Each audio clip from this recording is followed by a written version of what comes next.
Hello everybody, welcome to my mid-month update for the month of March. I decided to change around my setting a little bit. I am filming at night, so that is why the lighting is a little weird. And thank you, by the way, speaking of natural light, for so many of the kind compliments you all gave me on my wrap-up, which I filmed outside on my deck. And it was such a beautiful day. I just couldn't stay cooped up that day and film inside. And I think I just like different settings, is what I've decided. I mean, I'm a settings person when it comes to reading, so why not try to change my settings a little bit? I feel a little limited on what works here in my house, but that's why I'm trying to do something new here. And as far as filming outside, I wish I could do that more, but it rained the next day and then got cold again. So I don't know if I'll be that fortunate for a while. We'll see. Maybe it'll get a little warmer later in the week because I would like to film a review video for The Way of Idan by Philip Chase. This is a book I just finished over the weekend, and I have thoughts I want to share. And of course, I don't want to share anything here, so I can keep it fresh for that video, but keep an eye out for it. If I'm lucky and get it filmed in the time frame that I want, it will be out by this Friday. So I'm very excited about it though, because I know that Alan mentioned in his video that we are going to be doing a spoiler-filled discussion for that video as well, for that book, I mean. So that'll be with Philip and Jimmy and Alan, so just the four of us, and that will be here on my channel probably next month, I imagine, because by then the book will be released, and by then Alan will be back in town. He's traveling right now. But overall, it's very special to get to talk about this book because it was my most anticipated release of the year. And speaking of anticipated releases, I just really quickly want to shout out Angela from Literature Science Alliance because she does something really special on her channel. She does these recent release roundups where she will talk about various books that have just come out and what various booktubers in her corner of booktube, or even just a little beyond that, what they had to say about the book. So she offers a variety of opinions and then she links all the reviews in her description. So I think it's a fantastic summary of experiences. And I think it's so helpful if you're somebody like me and struggling to figure out whether you want to pick up a new release or not. So definitely check out Angela's channel for that. I mean, she has a fantastic channel overall anyway. But yes, The Way of Idan by Philip Chase. That was my first finished book in the month of March. Actually second. I lied. So there's a book I've been listening to via audio and it was a reread for me. I think I'm going to talk about this a little more in my wrap up. I'm going to try to keep my thoughts general here. So I reread a childhood favorite of mine from when I was 9 years old. And it's so funny. I don't know. I'm so embarrassed about it because I feel like I shouldn't still love this book because it was written in 81 and it definitely has some very dated language. And I know that people would just cringe if they read this book for various reasons, but I loved it. And so I'll share my thoughts at the end of the month. But if you want to know what the book is, it's Stranger with My Face by Lois Duncan. That was pre-R.L. Stine days, so Lois Duncan was amazing. Anyway, going on from there, I also have been continuing my journey with Shogun by James Clavell. So I did talk about this in part in my wrap up. This book, it looks so big. I feel like it's so big. It's so heavy. And then when Alex holds it in his videos from Tall Guy Reads, it looks so tiny because he's so tall. I don't know. I have a big head though, so maybe it's not looking as big as I think it does. But anyway, this book, I am about 75% of the way through it. And I've been having wonderful discussions about this book with Alan and Alex and Tori. And those discussions, both of them, both the one we had on parts 1 and 2 on Alan's channel and the one we just recently had on Alex's channel, both of those discussions greatly elevated my experience of this book. They just made me really appreciate what Clavell was doing. And of course, Alan always has so much historical context to add and enrich our discussions with. So, I mean, I know I maybe came across a little underwhelmed when I talked about this in my wrap up, at least the first 2/3. And I'm not trying to take away from my experience so far, but at the same time, I have renewed my momentum to get back into the story. And so I do look forward to finishing it and giving you some final thoughts once I finish it, because this book has been a journey and I'm so glad again that we've been breaking it up. So Shogun by James Clavell.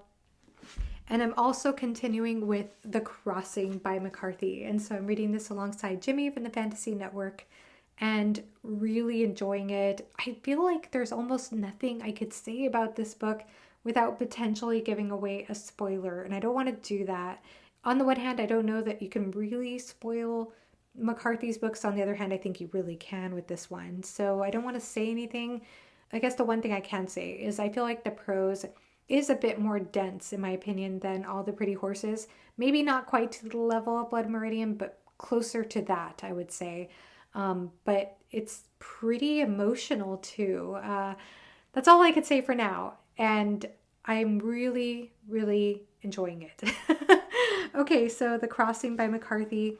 And I also started, but very, very slowly am reading A Little Hatred by Joe Abercrombie. So I actually started this at the end of last month, I think, and I started it via audio, but I found that I had to have my eyes on the page in order to better appreciate what Abercrombie is doing as an author. I love Stephen Pacey and I still am using the audio, so I'm immersion reading it right now very slowly.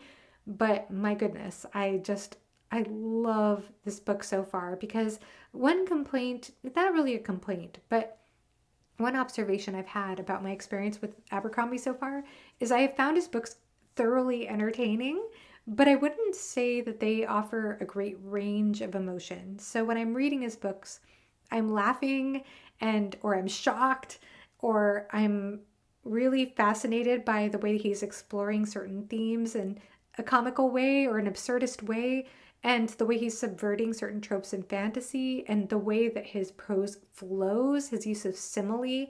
I'm always appreciating those things about Abercrombie, but I wouldn't say he ever gets me emotional. Like, I've never found myself crying or lamenting if a character dies or, I don't know, it just doesn't really quite affect me into the depth that some other books do.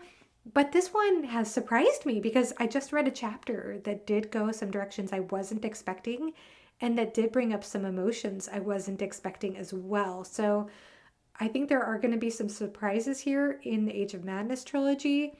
And I could already see what people are saying, that his writing is getting better and better each book he writes, because even just for the short little section I've read so far, I already think that he's done some incredible things. It just feels like it's on a different level for me so far. But of course, I've already loved all of Abercrombie's books so far that I've read.